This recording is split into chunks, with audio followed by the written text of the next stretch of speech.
Hi friends, இப்போ நம்ம இந்த வீடியோவில் என்ன பார்க்க போகிறோன்னு கேட்டிங்கன்னா, ₹2 நாணயத்தில் காமன்வெல்த் படம் போட்டது. இந்த நாணயம் பார்த்தீங்கன்னா 2010ஆம் ஆண்டு இந்தியாவில் டெல்லியில் நடைபெற்ற பெருமை மிக்க 19வது காமன்வெல்த் கேம்ஸில் நினைவாக வெளியிட்ட இது ஒரு சிறப்பு நாணயம்னே சொல்லலாம். இது பார்த்தீங்கன்னா இந்த நாணயத்தின ஒரு பக்கத்தை வந்து நம்ம ஃபர்ஸ்ட் பார்க்கலாம். இந்த நாணயத்தினுடைய பின்புறம், அதாவது பார்த்தீங்கன்னா ரிவர்ஸில் பார்த்தீங்கன்னா அழகான லோகோ, ஒரு அழகான லோகோ ஒன்று நமக்கு தெரியுது. பார்க்கும்போதே வந்து ஒரு டிஃப்ரெண்ட்டான ஷேப்பில் தெரியுது.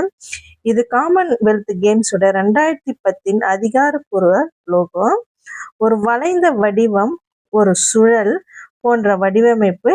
இதில் ஒரு சிறிய மனித உருவம் ஓடுவது போல நமக்கு வந்து நல்லாவே தெரியுது. இது விளையாட்டு, வேகம், ஒற்றுமை, முன்னேற்றம் ஆகியவற்றை குறிக்கிறது. நாணயத்துடைய விளிம்புல பார்த்தீங்கன்னா ஆங்கில எழுத்துக்களால எழுதப்பட்டுள்ளது. அதாவது 19வது காமன்வெல்த் கேம்ஸை ரோமன் லெட்டர்ல கொடுத்துருக்குறாங்க. அதாவது வந்து ரோமன் லெட்டர் 19 காமன்வெல்த் கேம்ஸ் 2010 அதோட டெல்லி அப்படின்னு சொல்லிட்டு போட்டிருக்கிறாங்க. இந்த 19 என்பது ரோமன் லெட்டர்ல எழுதியிருக்கிறாங்க. நல்லா உத்து பார்த்தா, நல்லா ஜூம் பண்ணி பார்த்தாவே நல்லா தெரியுது.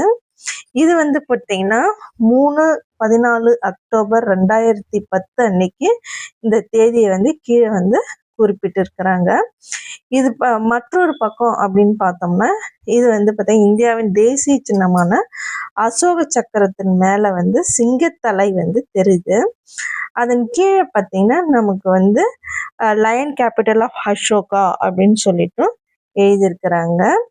இது பார்த்தீங்கன்னா சமஸ்கிருத வாசகத்துல, அதாவது சத்தியமேவை வெல்லும் அப்படின்னு சொல்லிட்டு எழுதியிருக்கிறாங்க. இதுல மேல பார்த்தீங்கன்னா இந்தியான்னு எழுதியிருக்கிறாங்க. நடுவுல பெரிய எழுத்துக்களால 2 ருப்பீஸ்ன்னு ஹிந்தியிலும் இங்கிலீஷ்லயும் எழுதியிருக்கிறாங்க. இந்த நாணயத்துடைய பார்த்தீங்கன்னா ஸ்டெயின்லெஸ் ஸ்டீல்ல தயாரிக்கப்பட்டது. இது வந்து பார்த்தீங்கன்னா புழக்கத்தில் இருந்த நாணயம் மட்டுமல்ல, காமன்வெல்த் கேம்ஸ் போன்ற பெரிய சர்வதேச நிகழ்வை நினைவுபடுத்தும் வரலாற்று சின்னம் அப்படின்னு சொல்லலாம். இந்த வீடியோ பிடிச்சிருந்தா லைக் பண்ணுங்க, ஷேர் பண்ணுங்க, கமெண்ட் பண்ணுங்க, சப்ஸ்கிரைப் பண்ணுங்க. இப்போ பார்த்தீங்கன்னா நம்ம கொஞ்சம் வரலாறு அப்படின்னு சொல்லணும்னா, 2010ஆம் ஆண்டு அக்டோபர் 3 முதல் 14 வரை டெல்லியில் 19வது காமன்வெல்த் போட்டி வந்து நடைபெற்றது. அதாவது அக்டோபர் 3ஆம் தேதியிலேருந்து 14ஆம் தேதி வரை வந்து இந்த காமன்வெல்த் போட்டி வந்து நடந்திருக்குது. 71 நாடுகளை சேர்ந்த 6000க்கும் மேற்பட்ட விளையாட்டு வீரர்கள் வந்து இதுல வந்து பங்கேற்றிருக்கிறாங்க. இந்தியாவில் இதுவரை நடத்திய மிகப்பெரிய சர்வதேச விளையாட்டுன்னா இந்த நிகழ்வு தானே சொல்லலாம்.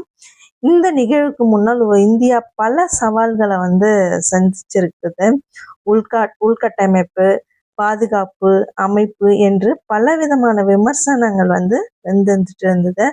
ஆனால் இறுதியில் இந்தியா பார்த்தீங்கன்னா அற்புதமா வந்து நம்ம வந்து நடத்தி காட்டியதுன்னே சொல்லியாம். இந்திய வீரர்கள் 101 பதக்கங்கள், அதாவது 38 தங்கம், மொத்த பதக்க பட்டியல பார்த்தீங்கன்னா 2வது இடத்தை வந்து இந்தியா வந்து பிடிச்சது. இது இந்தியாவுடைய விளையாட்டு வரலாற்றுல ஒரு மைல்கல்லுன்னே சொல்லலாம். இந்த நாணயம் அந்த பெருமையை நினைவூட்டும் வகையில தான் வந்து இந்த காமன்வெல்த் நாணயம் வந்து வெளியிட்டிருக்கிறாங்க.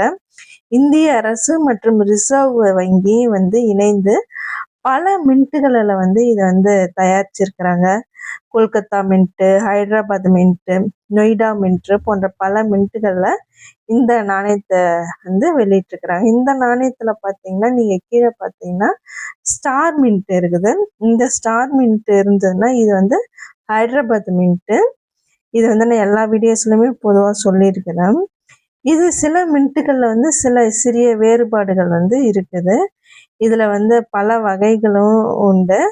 சில வந்து மியூல் காயின் அப்படின்னு சொல்லிட்டு சொல்லுவாங்க. ஆனால் இந்த படங்களில் உள்ள பார்த்தீங்கன்னா சாதாரண காமன்வெல்த் வந்து நாணயம்தான். நமக்கு வந்து இந்த நாணயத்தை வந்து நமக்கு பார்க்கும்போது என்ன நினைவுக்கு வரும்னு கேட்டிங்கன்னா, இந்தியாவின் வளர்ச்சி, ஒற்றுமை, விளையாட்டு மூலம் உலகத்துடன் இணைதல், ஒற்றுமையில் வலிமை அப்படின்னு சொல்லிட்டு காமன்வெல்த் கோஷத்தை இந்த நாணயத்தை வந்து வெளியிட்டிருக்கிறாங்க. காமன்வெல்த் கேம்ஸ்னா என்ன, அதை பற்றியான டீட்டெயில்ஸு அப்படின்னு சொல்லிட்டு பார்த்தோம்னா இன்னும் பல வீடியோஸில் பார்க்கலாம். ஓகே.